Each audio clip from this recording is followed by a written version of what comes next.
Hello, welcome to So Much to Talk About, 13th Annual Knicks Bowl night. My pleasure to have one of the great actors on television and screen, Mr. David Duchovny. Pleasure having you on the show. Thank you. Now talk about upcoming projects you have coming up. Californication has been great run. It's airing right now. We're going to shoot a 6th season in April. And I have a movie called Goats coming out in a few months. And then Directed that? A guy named Christopher Neal. Okay. And then a movie called The Phantom with Ed Harris and Bill Fichtner, a submarine movie. So that'll be fun. I have to say you're my favorite character on television. You know, I wish I live vicariously through you. Right.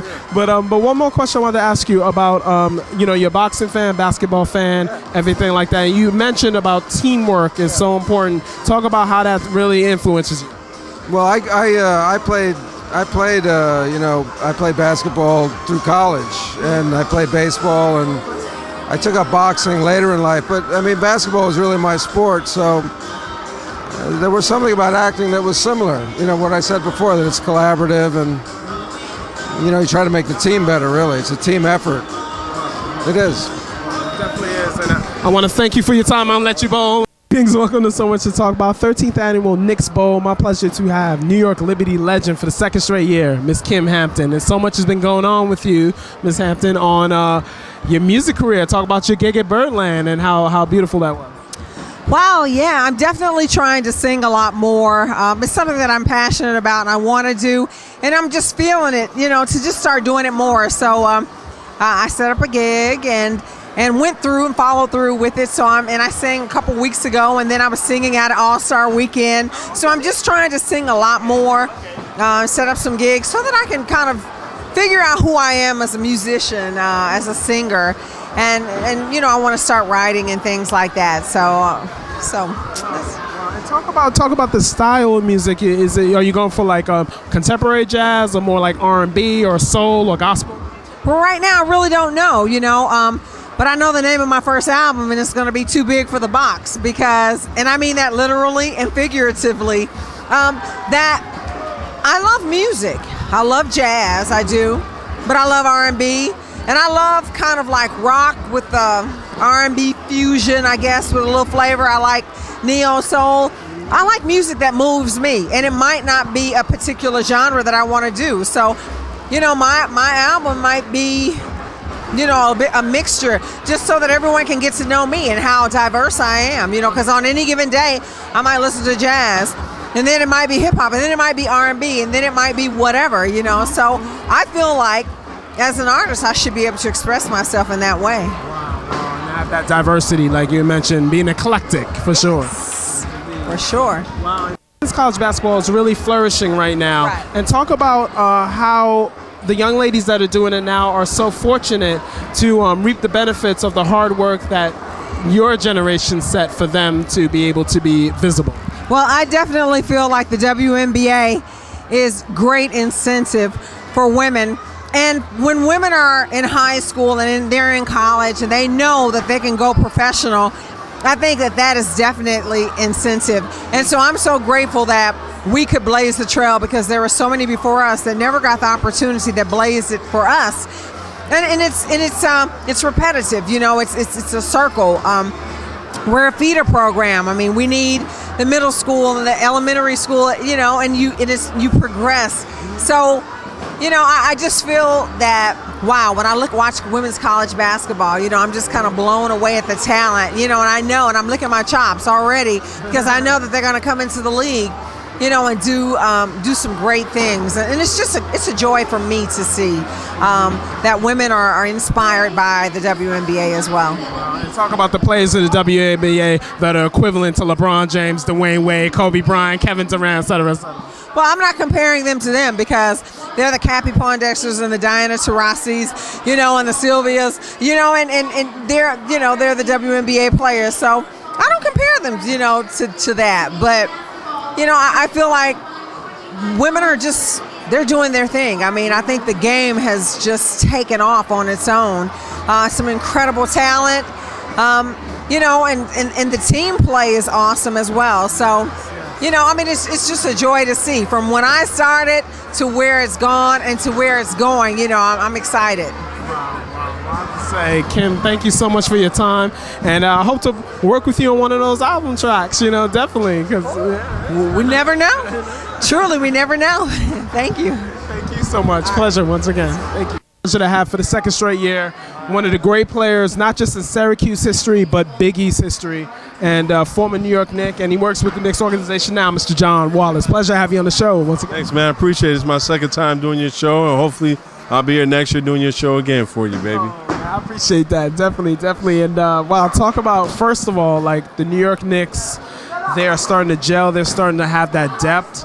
Jeremy Lin is like he said himself, it's a miracle from God, Talk about how far this team could go, especially with the depth in the second half, how it can help the superstars rest. Well, what we got to do now is just get on the same page, and I think that we're heading in the right direction. People got to realize the starting team that's on the court right now has only played 4 or 5 games together. So it's going to take some time, but we're moving in the right direction. We're playing good. I thought the win the other night was really big, that we were down 17 points and came back and win by 15. I thought that was really big for our morale and just big for us moving forward. So I'm excited about the rest of the season. Now, no disrespect to St. John's, but the other home team at MSG is just Syracuse Orange. I always disrespect St. John's, man. I'm from Syracuse. I don't care about St. John's. I beat up on them in college.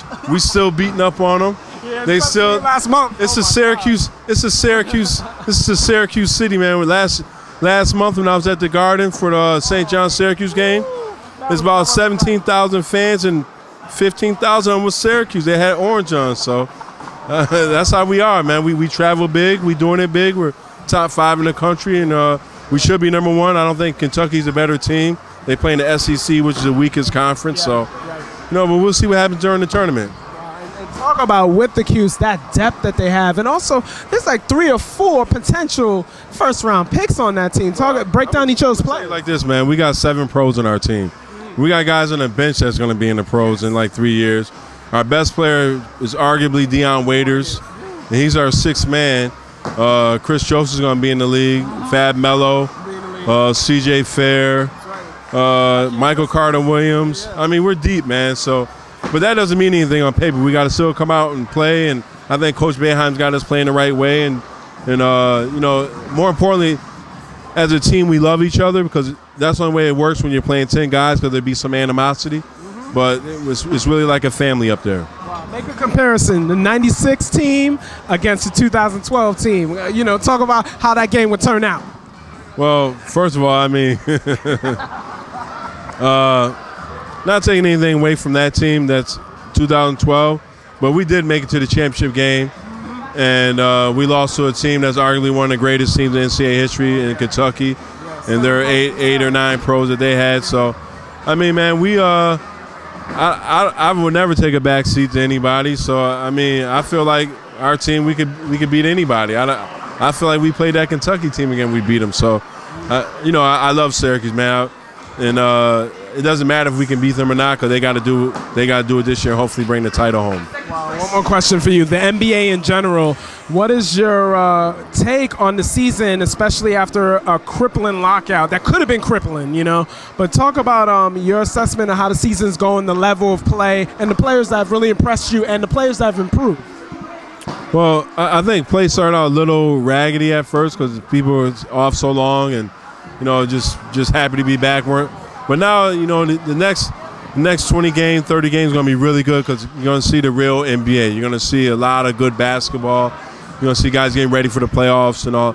So you're going to see a much different type of brand of basketball in the second half. Which players have really impressed you so far? Maybe a couple of names that the audience don't know about. Well, I think Philadelphia as a whole has impressed a lot of people in terms of no one expecting them to come out and play so good. And obviously Andre Iguodala is their best player, but they're playing good as a whole, man. And Kevin Durant is just unstoppable. And, obviously down there in Miami, but I'm a New Yorker, so I'm focused on the Knicks and what we got to do. John, pleasure once again to have you on the show. And I see you doing your thing 65. I need to get a shout out. Come here. These are my boys. They bowling with me right now, man. Okay. Give a shout out on the camera, man. What's your name? Ben Land. Ben? Ben Land? Yeah, Ben. Ben, okay. Yeah. I'm Blake Axelrod. Blake? Okay. Justin. Justin, nice to meet you. This part of our bowling crew, we're going to do it big here. We're going to be the best team here, and nobody can stop us, baby. We're gonna let everybody know what's up. Ain't no stopping y'all now, right? All right, thanks again. All right, man.